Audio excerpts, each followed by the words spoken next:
Tears are a weakness.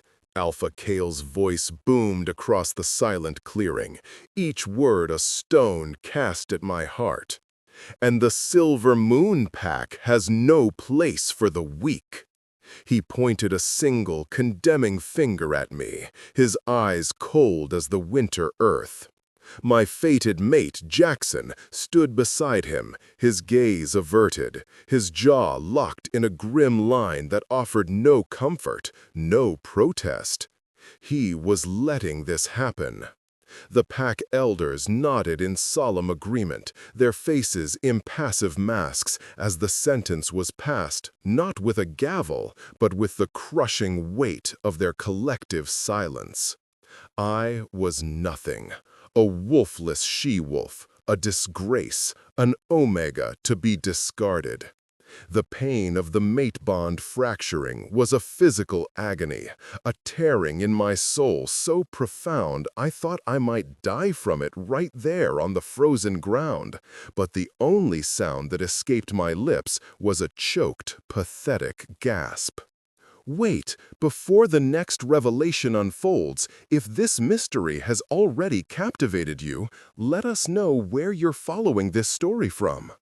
To ensure you don't miss unexpected claims, broken bonds, or awakenings under the moon, subscribe and stay close. Now, back to the scene. My thin tunic was no match for the biting wind that swept down from the northern ridges. They hadn't even allowed me a cloak. An outcast deserved no comforts. My feet, bare and already numb, stumbled over the frozen roots that crisscrossed the forest floor. Behind me, the scent of my home, of pine smoke, roasting meat, and the familiar musk of my pack was fading. Every instinct screamed at me to turn back, to beg, to grovel, but I knew it would be useless.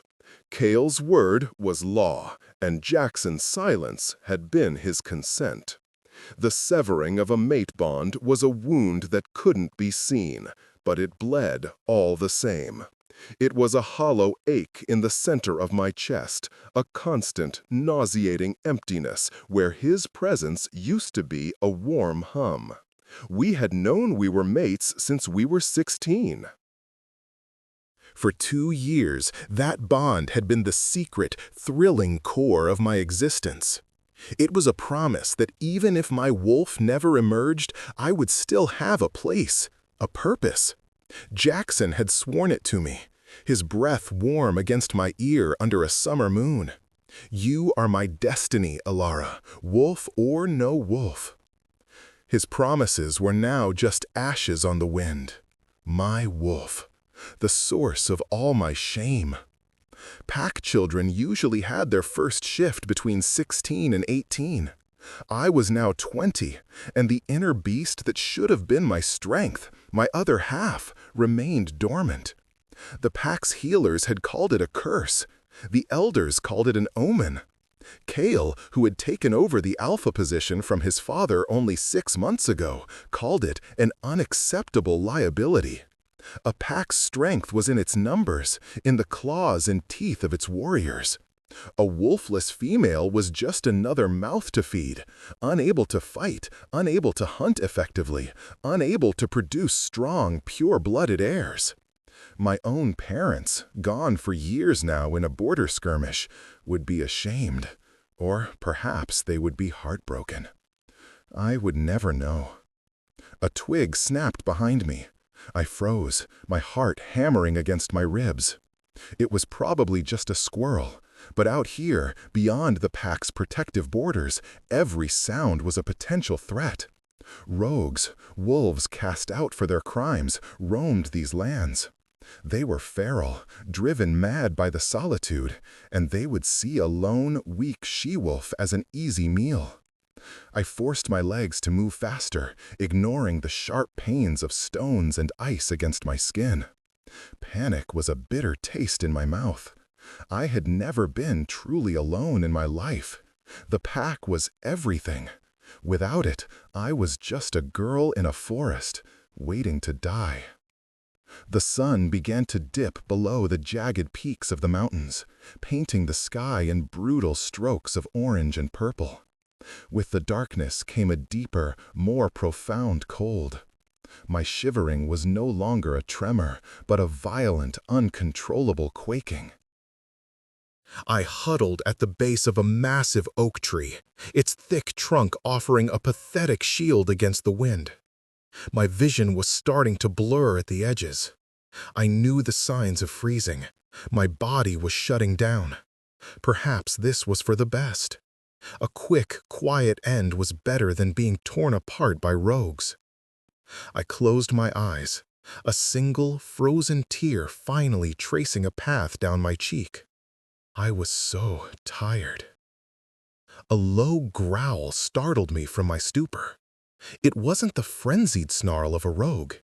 This sound was deep, controlled, and vibrating with an authority that sent a primal fear shooting through my veins. My eyes snapped open. Standing not 10 feet from me, half cloaked in the deepening shadows, was a wolf. But it was unlike any wolf I had ever seen.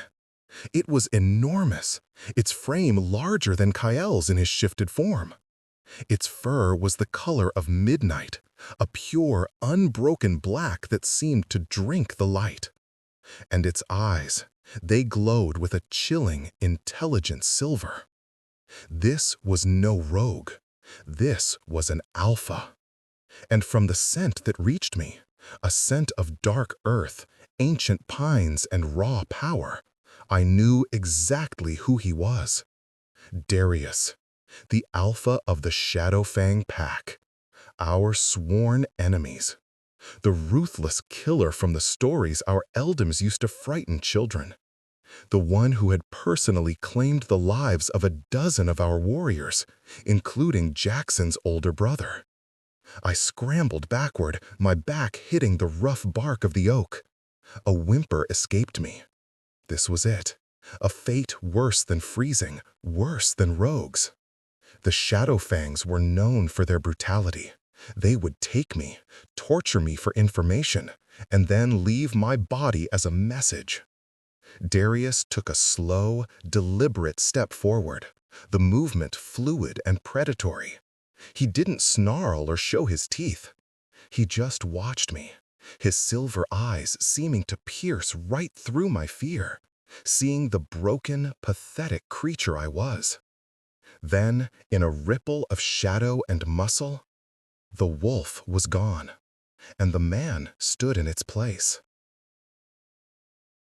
He was even more intimidating in his human form, tall and broad-shouldered, with the same midnight black hair that fell loosely around a face that was all hard angles and severe lines. He wore simple black leather pants and boots, his chest bare despite the freezing cold, revealing a canvas of swirling dark tattoos. His silver eyes were just as intense, narrowed slightly as he studied me. "Silver Moon," he said, his voice a low, gravelly rumble that was surprisingly calm.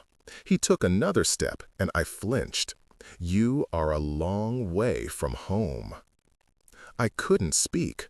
My throat was tight with terror. All I could do was shake my head, a pathetic, silent plea. He crouched down, bringing himself closer to my level, though it did little to diminish his intimidating presence. His gaze dropped to my bare, blue-tinged feet, then back to my face. A flicker of something I couldn't decipher crossed his features. It wasn't pity. It was curiosity. "They cast you out," he stated. It wasn't a question. Why? I finally found my voice, though it came out as a ragged whisper. I'm weak." Darius's lips tilted in a humorless smirk. "Weakness is a matter of perspective. Kale is a fool. He sees strength only in brute force. He has no vision." He extended a hand. It was large and calloused, a killer's hand. I recoiled instinctively. He stopped, his hand hovering in the air between us. "I am not going to hurt you." I stared at him, my mind reeling. Why was he talking to me? Why hadn't he just killed me? You're Darius. I am, he confirmed, his expression unreadable. And you are trespassing on my land. By my law, I should kill you where you sit. The bluntness of his words sent a fresh wave of fear through me. I squeezed my eyes shut, bracing for the end. But it didn't come. When I dared to look again, he was still there, watching me with that same unnerving intensity. But I am not Kale, he continued softly. I do not waste resources, and something tells me you are not what you seem. He rose to his full height, a towering silhouette against the last light of dusk. Get up. It was a command, not a request. I tried to obey, but my legs were numb and unresponsive. I pushed against the frozen ground with my hands, but my arms trembled too violently. With a frustrated cry, I slumped back against the tree. Darius let out an exasperated sigh. Before I could process what was happening, he had closed the distance between us, bent down, and swept me up into his arms. The shock of it was so profound that all fear momentarily vanished, replaced by sheer disbelief. His body was a furnace against my frozen skin, the heat radiating from him so intense it was almost painful. I was weightless in his hold. My head fell against his shoulder, my cheek pressing against the tattooed skin of his chest. His scent was overwhelming, pine, earth, and a clean masculine scent that was nothing like the cloying sweetness of the silver moon males. It was wild and untamed. What are you doing?" I stammered, my voice muffled against his chest. "Saving your life," he rumbled, his arms tightening around me as he began to walk. His strides were long and effortless, carrying him through the dark woods as if he were taking a casual stroll. For now. The cryptic addendum should have terrified me, and a part of me was still screaming in silent panic. But the warmth of his body was seeping into my bones, chasing away the deadly chill. My shivering began to subside. For the first time in hours, I wasn't in agony. Exhaustion, deeper than any I had ever known, washed over me. My eyelids felt like lead weights.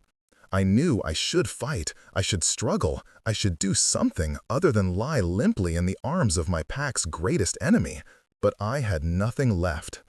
As I drifted into a black, dreamless void, my last coherent thought was of the steady, powerful beat of Darius's heart beneath my ear. It was the sound of a life I thought was already over. I woke to the smell of roasting herbs and the soft touch of fur against my skin. For a disoriented moment, I thought I was back in my own bed in the Silver Moon Den, that the rejection had been a horrific nightmare.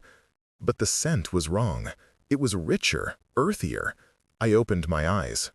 I was lying on a pallet of thick, dark furs in a room carved from living rock.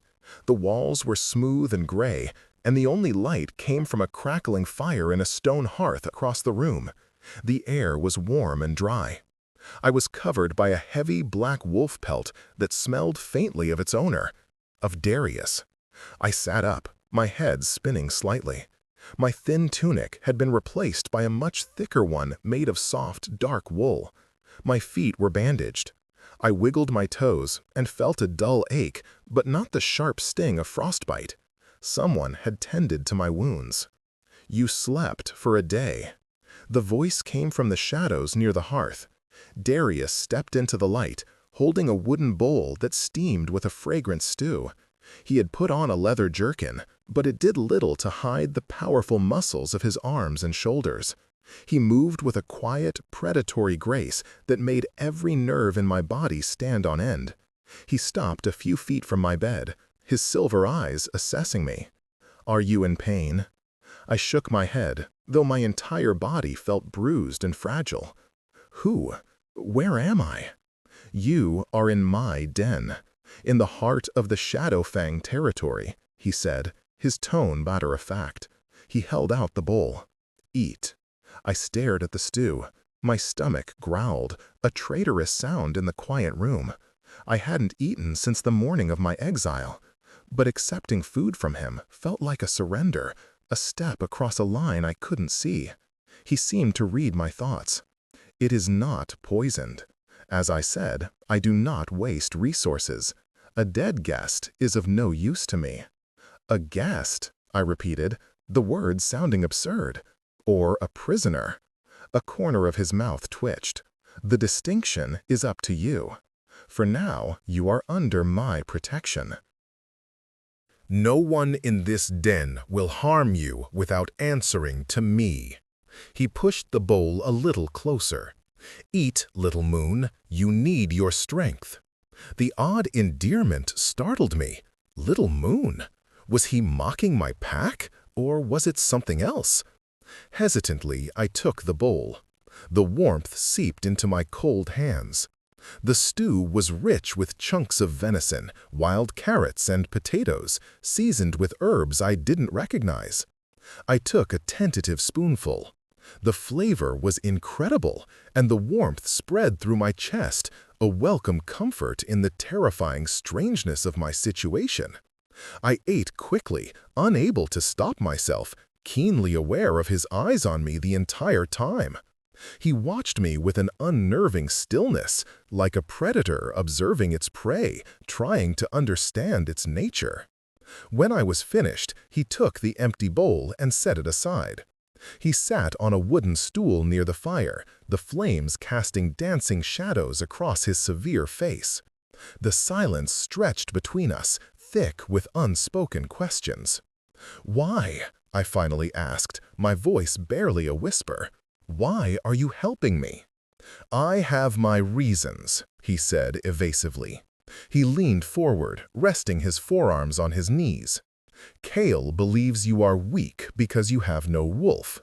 I believe he is a short-sighted fool. Tell me, Elara, when did they expect your wolf to appear?" I flinched at the sound of my name on his lips. How did he know it? Had he heard it whispered in battle, a name to be avenged? Or had he simply asked one of his scouts?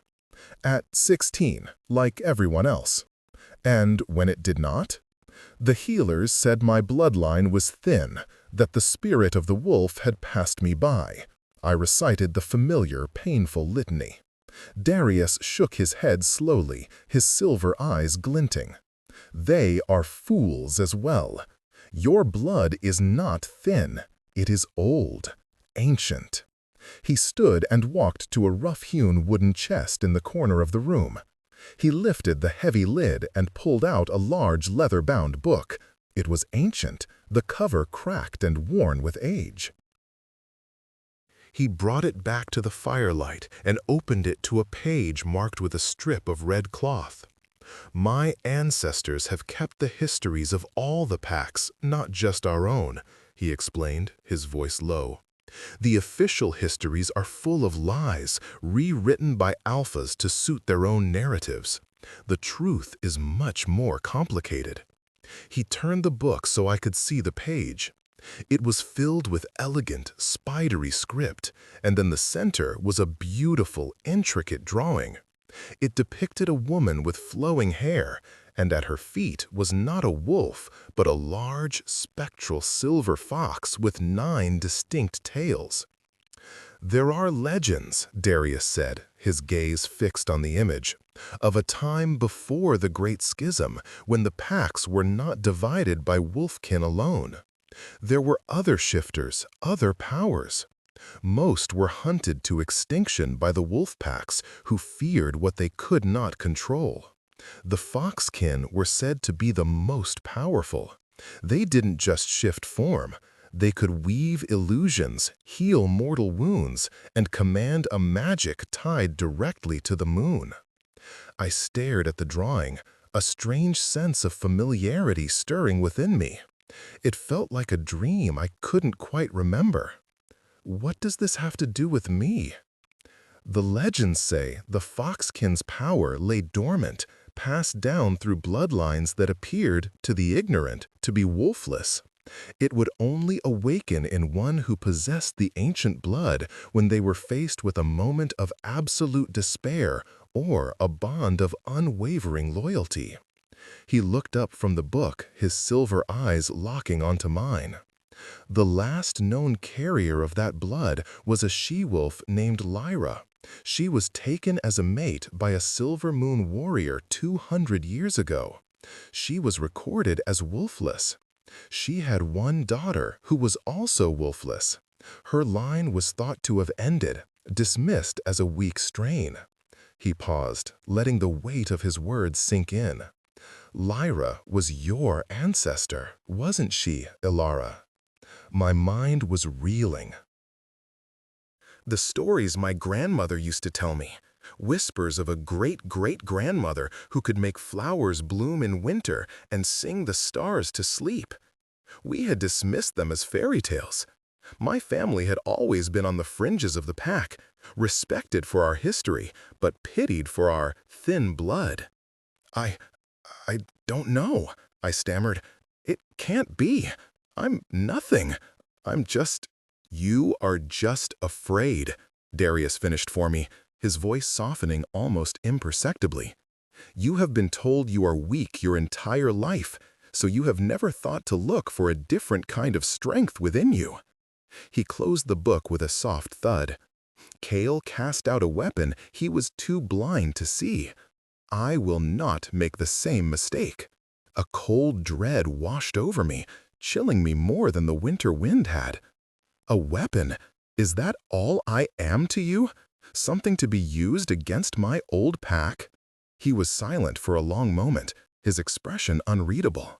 Initially, yes. To find a potential weakness in my enemy and turn it into my own strength is the duty of an alpha.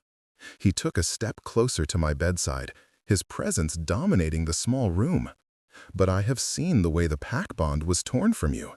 I felt the echo of your pain across the border, and I saw the defiance in your eyes even as you were freezing to death. He reached out, and this time I didn't flinch, as his fingers gently brushed a strand of hair from my face. His touch was surprisingly soft, sending a jolt of unexpected warmth through me. There is more to you than a weapon, Ilara. I intend to find out what it is. Over the next few days, I lived in a state of suspended disbelief. Darius gave me the room, declaring it mine. He brought me meals himself, and while his presence was always intense, he never threatened me. The opposite, in fact. He treated me with a strange, almost formal respect. He answered my questions about his pack, their laws, their traditions. The Shadowfangs were not the mindless savages the Silver Moon Elders described. They were disciplined, fiercely loyal to their alpha, and valued survival and strength above all else.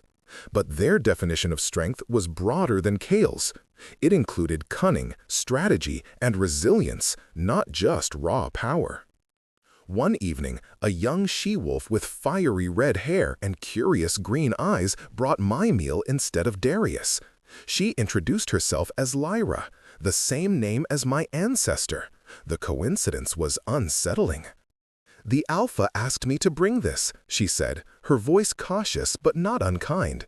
"He is in council with his betas." She set the tray down and lingered for a moment. "Everyone is talking about you." "I can imagine," I said dryly. "They don't understand," she confided, her voice dropping to a whisper. "They see a Silver Moon Omega and they expect you to be collared and put to work in the kitchens. But the Alpha has forbidden anyone from laying a hand on you. He says you are his guest. He has never brought a guest here before, especially not one from your pack." Her words confirmed the strange reality of my situation. I was a paradox, an enemy and a guest, a prisoner with a private room, an Omega being treated like a noble. And at the center of it all was Darius, an enigma I couldn't begin to solve. My strength began to return. The healers in his pack, a gruff old male named Ronan, checked my feet daily. He grumbled about alphas who dragged half-frozen girls through the woods, but his hands were gentle as he applied salves and fresh bandages. The frostbite had been minor, thanks to Darius's quick intervention. With my physical recovery came the full, crushing weight of my emotional trauma. The phantom pain of the broken mate bond with Jackson would strike without warning, a hollow agony that left me breathless. At night, nightmares plagued my sleep. I would see Cale's condemning face, hear the silence of my pack, and feel Jackson's presence turn to ice. I would wake up gasping, my cheeks wet with tears. One night, the nightmare was particularly vivid. I saw Jackson taking another mate, a strong she-wolf with a proud silver coat. I saw him smile at her with the same tenderness he had once reserved for me. The pain was so intense I cried out in my sleep. My door creaked open. Darius stood silhouetted in the entryway, drawn by the sound. "Another nightmare?" he asked, his voice a low rumble in the dark. I nodded, pulling the fur blanket tighter around me, ashamed of my weakness. "I'm sorry I woke you." He entered the room and sat on the edge of my bed. The pallet dipped with his weight. In the dim light from the hallway, his silver eyes seemed to glow. "It is the bond," he said. "Even broken, it leaves a scar. It will fade, but it will take time." "How do you know?" I whispered. "I was mated once," he said, his voice flat, devoid of emotion. "She was killed by a Silver Moon patrol 10 years ago. Jackson's father led them." The confession hung in the air between us, heavy and cold. The endless cycle of violence between our packs had touched everyone. I had lost my parents. He had lost his mate. "I'm sorry," I said, the words feeling inadequate. He gave a slight, almost imperceptible shrug. "It was a long time ago. The pain dulls, but the memory of the bond, that remains." He looked at me, and for the first time, I saw something beyond the ruthless alpha. I saw a flicker of shared grief, a shared understanding of loss. You cannot let the ghost of a boy who was too weak to stand for you haunt your mind. He was not worthy of your loyalty. His words struck a chord deep inside me. Jackson's betrayal was the wound beneath the wound. He had been my everything, and he had chosen his ambition, his place in the pack, over me. He had stood by and watched them break me. Darius reached out and gently brushed a tear from my cheek with his thumb. The simple gesture was so unexpected, so contrary to the fearsome image he projected, that it made my breath catch in my throat. His touch lingered for a second longer than necessary. "Your strength is not gone, Ilara. It is merely sleeping. Let it wake." He stood and left as silently as he had come, leaving me alone in the darkness. But I was no longer cold. A strange, unfamiliar warmth was blooming in my chest, a warmth that had nothing to do with the fire or the fur blankets. It was sparked by his words, by his unexpected moment of gentleness. And for the first time since my exile, I felt a flicker of something other than despair. I felt a tiny, fragile spark of hope. The border was a tense, invisible line drawn through the ancient forest. On one side, the familiar scent of Silver Moon territory. On the other, the dark, earthy aroma of the Shadowfangs. Jackson stood on his side of the line, his silver-gray wolf restless, pacing back and forth. Cale had sent him. The Alpha's command had been clear. Scout the border. See if the Shadowfangs have found her body yet. It will serve as a warning to them. But it wasn't Cale's order that had Jackson's nerves on edge. It was the bond.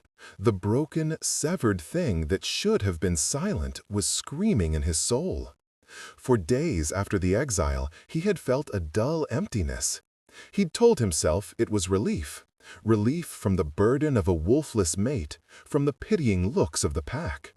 But now the emptiness had been replaced by a sharp, insistent pull, a phantom limb that ached with an intensity that was driving him mad.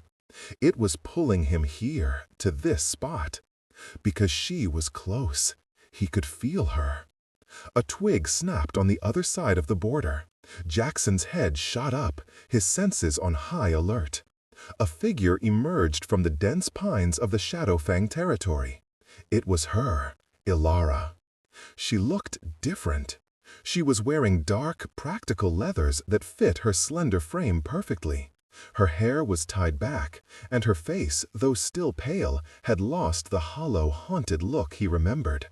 She looked stronger, healthier, and she was not alone. Emerging from the trees behind her was Darius. The enemy Alpha moved with a silent confidence that made the fur on Jackson's neck stand up. He placed a hand on Ilara's shoulder, a gesture of casual possession that sent a hot, violent spike of jealousy through Jackson's heart. "Ilara!" he called out, his voice rough with a mix of emotions he couldn't untangle: anger, relief, confusion. She met his gaze, and her expression was not what he expected. There was no fear, no pleading. There was only a cold, quiet calm. "Jackson! What are you doing with him?" Jackson snarled, taking a step toward the border, his claws instinctively unsheathing. "He's a monster! Did he capture you?" "He saved my life," Ilara said, "while you stood by and watched our Alpha cast me out to die." The truth of her words hit him like a physical blow. He flinched. I had no choice, Ilara. Kale's word is law. It was for the good of the pack." "The good of the pack?" Darius's deep voice cut in, dripping with contempt. "Or the good of your ambition? Kale promised you the position of Beta if you renounced her. A convenient trade, your mate for a bit of power." Jackson stared at him, stunned. How could he know that? The offer had been made in the privacy of the Alpha's den. Ilara's eyes widened slightly, and she looked from Darius to Jackson. The flicker of pain in her gaze was a knife to his gut. She hadn't known. "Is that true, Jackson?" she asked, her voice dangerously quiet. He couldn't meet her eyes. His silence was his confession. The mate bond, already severed, seemed to crumble into dust. The faint pull he'd been feeling vanished completely, replaced by a profound and absolute nothingness. He had not just broken their bond, he had desecrated its memory. "She is under my protection now," Darius declared, his hand tightening on Ilara's shoulder. His silver eyes gleamed with a possessive fire. "If you or any of Kale's dogs cross this border to harm her, I will consider it an act of war, and I will burn your pack to the ground." The sheer audacity of the claim was stunning. An Alpha of one pack claiming protection over a discarded Omega of another? It was unheard of. It was a direct challenge to Kyle's authority. "You can't," Jackson stammered. "She is Silver Moon. She is nothing to you." "She is more than you deserve," Darius said coldly. He turned his attention back to Ilara, his expression softening in a way that made Jackson's blood boil. "Let's go back. It's getting cold." Ilara gave Jackson one last look, a look that held no love, no hate, only a vast, empty pity. Then she turned and walked away, standing tall and proud beside the enemy Alpha, disappearing back into the shadows of his territory. Jackson was left alone at the border, the truth of his betrayal echoing in the silent forest. He had traded his destiny for a title, and in doing so, he had handed her over to the one wolf who had every reason to destroy them all. The revelation at the border settled deep within me, a cold, hard stone in the pit of my stomach. Jackson hadn't just abandoned me, he had sold me. He had traded my life for a promotion. The last vestiges of my love for him curdled into something bitter and final. The phantom ache of the bond was gone, replaced by the clean, sharp clarity of contempt. When we returned to the den, Darius led me not to my room, but to a vast, torch-lit cavern deep within the mountain. Pack members sparred in the center, their movements a blur of fur and flashing claws. Others practiced with weapons, the clang of steel echoing off the stone walls. They all stopped and stared as we entered. The whispers followed us like a ripple in a pond. "Why did you bring me here?" I asked, unnerved by the sudden attention. "Because it is time you stopped seeing yourself as a victim," Darius said, his voice low enough for only me to hear. He led me to a quieter corner of the cavern, where ancient-looking tapestries hung on the walls. They depicted not battles, but constellations, celestial charts centered around a silver moon. The power your ancestor held was tied to the moon. It is a subtle energy, not a physical force. You cannot summon it like a wolf. You must learn to listen to it. He stood behind me, his presence a warm, solid wall at my back. "Close your eyes," he commanded. I obeyed, my heart starting to beat a little faster. "Breathe," he murmured, his voice close to my ear. "Forget the Silver Moon Pack. Forget Jackson. Forget everything you were told you are. Feel the stone beneath your feet. Feel the air on your skin. Reach further. Feel the mountain around us. Feel the roots of the trees deep in the earth. Now, reach higher. Past the stone, past the sky. Reach for the moon." I tried, but my mind was a chaotic mess of fear and doubt. "I can't. I don't feel anything." "You are trying to force it," he said patiently. "It is not a door to be broken down. It is a current you must allow to flow through you." His hands came to rest on my shoulders, his thumbs gently pressing into the tense muscles. "Do not think, just be." His touch was grounding. The heat from his hands seeped into me, a steadying influence. I took a deep breath, and this time I tried to do as he said. I let go. I let go of the pain, the anger, the shame. I simply existed in the moment, in the dark, warm cavern with the solid presence of the Alpha at my back. And then I felt it. It was a faint hum, a silver thread of energy in the vast darkness of my mind. It was cool and quiet, like moonlight on water. It felt familiar, like a half-remembered song from my childhood. I focused on it, not trying to grasp it, but just observing it. The thread grew stronger, brighter. A soft, silvery light began to bloom behind my eyelids. "Good," Darius whispered, his voice laced with an approval that sent a shiver down my spine. "Now, open your eyes." I did. The cavern looked the same, but it also felt different. I could see the heat rising from the torches, feel the subtle vibrations of the sparring wolves through the soles of my feet. I looked at Darius and saw not just the man, but a faint, dark aura of power that surrounded him, like a cloak of shadows. What is happening?" "You are beginning," he said, a rare, genuine smile touching his lips. It transformed his harsh features, making him look younger, almost handsome. "This is the first step. To see the world not just with your eyes, but with your senses, with your spirit." Our training continued daily. Darius was a patient, demanding teacher. He taught me to meditate, to quiet my mind, and find that silver thread of power within me. He taught me to draw it out, not to wield it, but to let it flow through me, enhancing my senses. The world became a richer, more vibrant place. I could smell a coming rainstorm hours before it arrived, hear the heartbeat of a mouse hiding in the walls, and feel the emotional state of those around me. A dull red thrum of anger from a frustrated warrior, a bright yellow hum of happiness from two pups playing in a corner. This newfound sensitivity was overwhelming at first, a constant barrage of information. But Darius helped me learn to filter it, to focus. He also began to train me physically. He was relentless, pushing me to run faster, to build my endurance, to learn how to fight.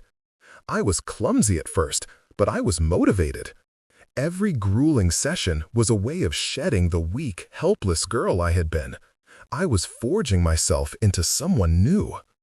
Our time together blurred the lines between us.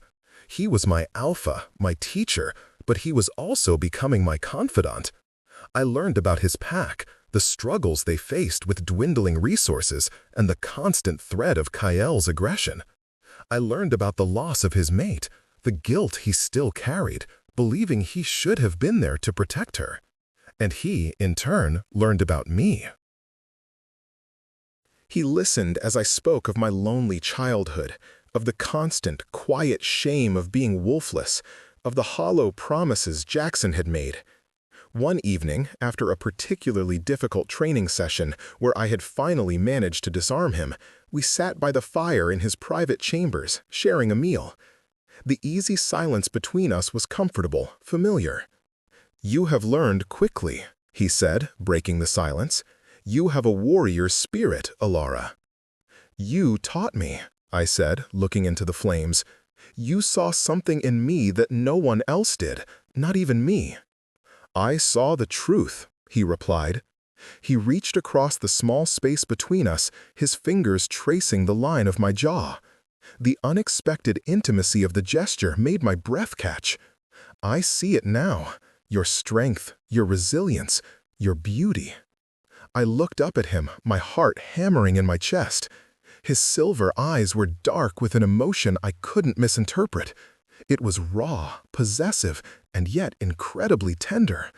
The air crackled with a tension that had been building between us for weeks, a tension that had nothing to do with training or pack politics.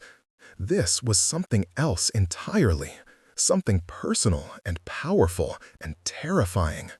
He leaned in, his gaze dropping to my lips. The world seemed to shrink until it was only the two of us, the firelight, and the unspoken thing that hung in the air. I knew I should pull away. He was my enemy, my captor, the alpha of a rival pack. But he was also my savior, my teacher, my friend. He was the only person who had ever seen me for who I truly was. My own eyes drifted shut as his lips met mine. The kiss was not gentle. It was fierce, demanding, a clash of power and passion that had been simmering beneath the surface for weeks. It was a claim. And as I wrapped my arms around his neck, kissing him back with an equal, desperate fire, I knew, with a certainty that shook me to my core, that I was claiming him too. In the heart of the enemy's den, I had finally found where I belonged. The news of my alliance and burgeoning relationship with Darius spread like wildfire. Kyle was enraged.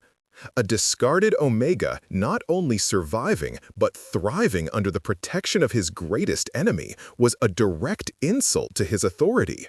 His patrols along the border became more aggressive. Skirmishes broke out, small but violent clashes that left warriors on both sides injured.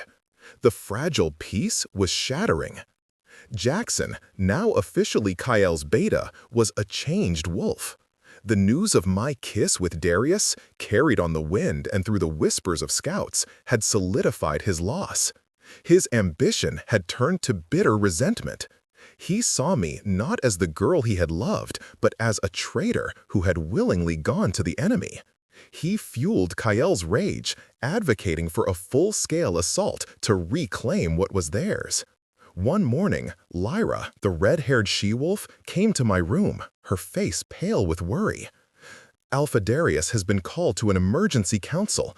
One of our patrols was ambushed. 3 warriors are dead. It was Jackson who led the attack." A cold knot of dread formed in my stomach. This was an escalation. This was a prelude to war. I found Darius in the armory, checking the edge of a formidable-looking black sword. His jaw was tight, and his aura of power was a raging storm of black ice. "It's starting, isn't it?" I asked quietly. He didn't look up from the blade. "Kael has issued a formal challenge. He demands you be returned to him. He says you are Silver Moon property." The word property made my blood run cold. "And if you refuse, he will take you by force," Darius finished, finally meeting my gaze. His silver eyes were bleak. "He is amassing his warriors at the eastern border. He plans to attack at moonrise." "How many does he have?" "More than we do. The Silver Moon Pack is larger. We are stronger fighters, but we will be outnumbered 2-1. The fear I felt was not for myself, but for the pack that had taken me in, for the people who had shown me kindness. For the Alpha who had shown me my own strength. "They are doing this because of me," I whispered, the guilt a heavy weight. "If I go back—" "No," he cut me off, his voice sharp as steel. He sheathed his sword and crossed the room to stand before me, gripping my arms. "You are not property. You are the Luna of this pack, and we do not surrender our Luna." His words stole the air from my lungs. Luna, the Alpha's mate.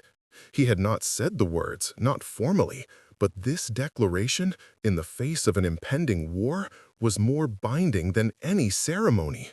He was claiming me, not just as a mate, but as his equal, his partner in leadership. "I will not let them have you, Ilara," he said, his voice dropping to a low, fierce growl. "I swear it on the lives of my ancestors." A fierce resolve hardened within me, eclipsing my fear. I would not be the cause of this pack's destruction. I would be its salvation. "The power my ancestor had," I said, my mind racing. "The book said she could weave illusions." Darius's eyes sharpened with understanding. "You think you can use it?" "I have to try," I said. "If I can create a convincing enough illusion, I can confuse them, disorient them. We can use it to even the odds." For the rest of the day, we prepared. Darius and I didn't train. We meditated. Side by side in the quiet of his chambers, we reached for that silver thread of energy. He showed me how to connect my power with his, how to let his immense strength act as an anchor and an amplifier for my own. It was an intimate, exhausting process. I had to open my mind to him completely, letting him see all my fears and insecurities.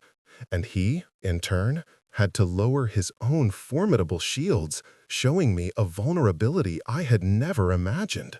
We were weaving our spirits together, becoming one. As the sun set, a horn blew from the watchtowers. The silver moons were on the move. I stood with Darius on a rocky outcrop overlooking a valley that marked our border. Below, the Shadowfang warriors were assembled, a grim, determined line of black and gray fur. Across the valley, a much larger force was gathering, their silver pelts gleaming under the rising moon. "They are confident," Darius observed, his hand resting on the hilt of his sword. "They are arrogant," I corrected him. I took a deep breath, closing my eyes. I reached for the silver thread, but this time I didn't just hold it, I pulled. I drew on the power of the moon, which was nearly full and bright in the clear night sky. I drew on the strength of the mountain beneath my feet, and I drew on the unwavering, solid presence of the Alpha beside me. The power surged through me, a torrent of cool silver energy. It was more than I had ever felt before. It was exhilarating and terrifying. I opened my eyes, and the world looked different, shimmering with possibilities. "What do you see?" Darius asked, his voice a low murmur. I see their fears, I whispered. I could feel the collective emotional state of the Silver Moon army. Their anger was a thin veneer over a deep-seated fear, a fear of the Shadowfangs, a fear of their own ruthless alpha, a fear of the unknown. Use it, Darius commanded. I focused on that fear. I remembered the stories used to frighten us as children. Tales of shadow beasts that lived in the deepest parts of the forest, of ancient spirits that preyed on lone wolves. I gathered the silver energy, molding it with my will, weaving it with their fear. Down in the valley, the world began to change.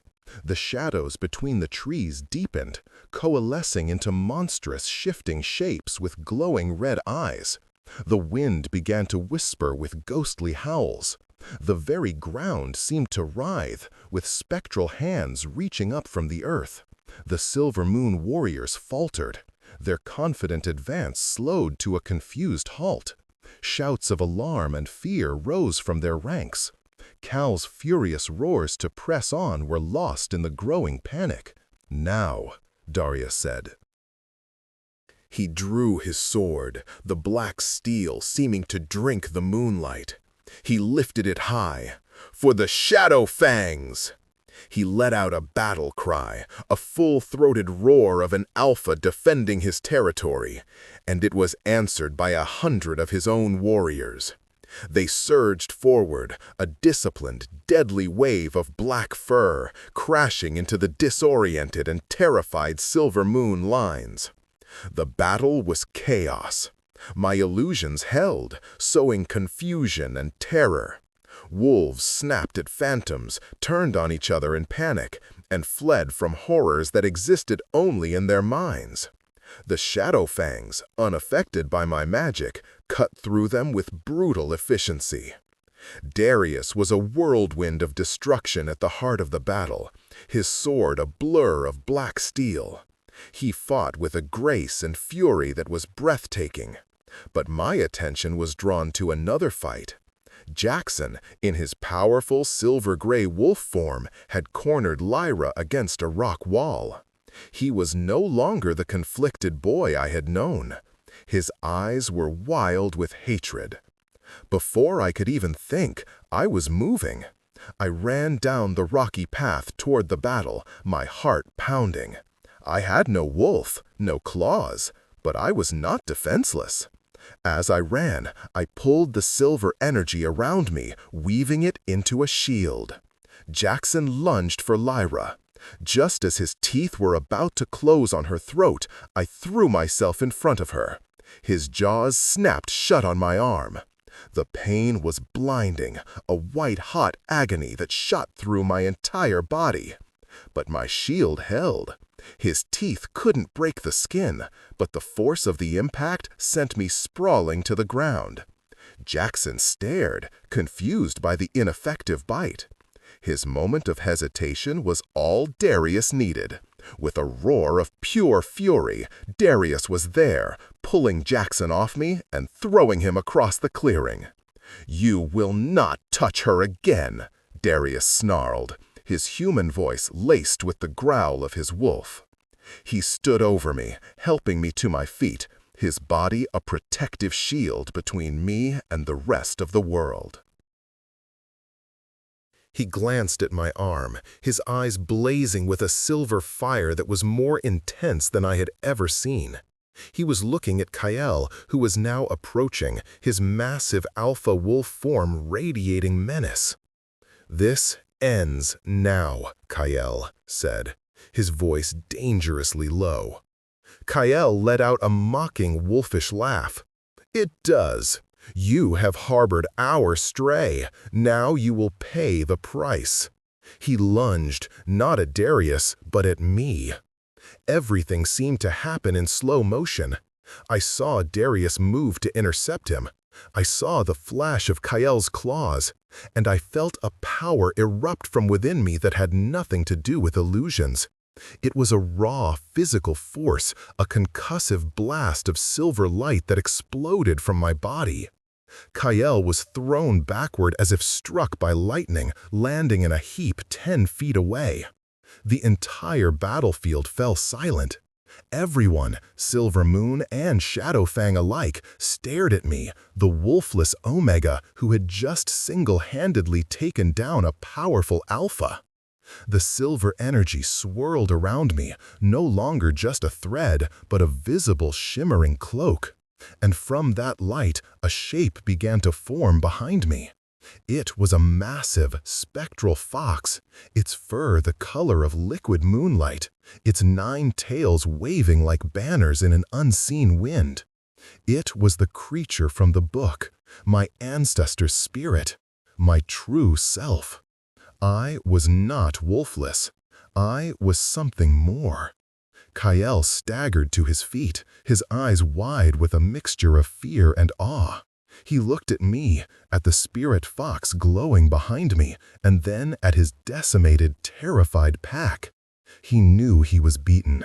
With a final, hate-filled snarl, he turned and fled, the rest of his pack scrambling after him. The valley was silent, save for the groans of the wounded. The illusions faded, leaving only the moonlit forest and the victorious Shadowfang warriors. Darius came to my side, his eyes full of a fierce pride that made my heart ache. He gently took my arm, his thumb stroking the spot where Jackson had bitten me. The spectral fox behind me nuzzled my shoulder and then faded, its light retreating back inside me, leaving me exhausted but whole. "It is over," Darius said softly. I leaned against him, drinking in his strength. "We won." "No," he corrected me, his arms wrapping around me, holding me tight against his chest. "You won." He tilted my chin up, his silver eyes searching mine. "You are the greatest strength this pack has ever known, Ilara, my Luna." And as he kissed me there, on the field of our victory, surrounded by the pack that was now my own, I knew I was finally home. The weak, discarded girl was gone forever. In her place was a woman who had faced down her past, embraced her power, and claimed her future. My new normal was just beginning, and it was brighter than any moon I had ever seen. The days that followed were a blur of healing and rebuilding. The Shadowfang pack had won a decisive victory, but not without cost. We tended to our wounded, mourned our dead, and reinforced our borders. But there was a new energy in the den, a sense of hope and pride that had been absent before. They no longer saw me as a Silver Moon stray. They saw me as their Luna, the source of their miraculous victory. Darius and I were inseparable. We led the pack together, his decisive strength perfectly complemented by my newfound intuition. I could feel the pulse of the pack, sense their needs and fears, and help him guide them with a wisdom that felt both ancient and new. Our bond deepened with every passing day, a connection that went far beyond a simple mating. It was a true partnership, forged in fire and magic. One evening, we stood on that same rocky outcrop where we had faced Kyle's army. The valley below was peaceful, the forest quiet. The full moon hung in the sky, a perfect silver disk, bathing the world in its gentle light. "Do you ever miss it?" Darius asked, his arm wrapped securely around my waist. "Your old home?" I thought for a moment, trying to summon the scent of the Silver Moon den, the faces of the people I had grown up with. But the memories were faint, like a story I had read in a book long ago. The pain of the rejection was a distant scar, no longer an open wound. "I miss the girl I was supposed to be," I admitted. "The one who would have been Jackson's mate, who would have lived a simple life. But I wouldn't trade who I am now for anything." He turned me to face him, his silver eyes soft in the moonlight. "Good, because I am selfish, and I would not give you up." I smiled, tracing the lines of the dark tattoos on his chest. "I never asked you. What made you stop that day, in the forest? You said you should kill me. Why didn't you?" He was quiet for a long moment, his gaze distant, as if looking back to that frozen evening. "When I first saw you," he began, his voice a low rumble, "huddled at the base of that tree, you looked so fragile. But then you looked up at me, and in your eyes, I saw a survivor. I saw a fire that your own pack was too blind to see." He brushed a stray strand of hair from my forehead. "And my wolf, he recognized yours, even before you did. He knew." "He knew what?" I whispered. "That you were mine," he said simply, as if it were the most obvious truth in the world. He leaned down and kissed me, a slow, tender kiss full of unspoken promises. It was a kiss of homecoming, of peace, of a love that had been born from ashes. As we stood there, wrapped in each other's arms under the watchful eye of the moon, I felt the gentle stir of my power, the quiet hum of the silver fox within me. It was no longer a weapon or a secret, but a part of me, as natural as breathing. I looked out over the vast, dark forest that was now my home, with my alpha, my mate, by my side. I had been cast out for being weak, but in the heart of my enemy's land, I had found a strength I never knew I possessed, and a love I never dreamed was possible. The path had been brutal, but it had led me here. And here I was finally, truly, completely whole.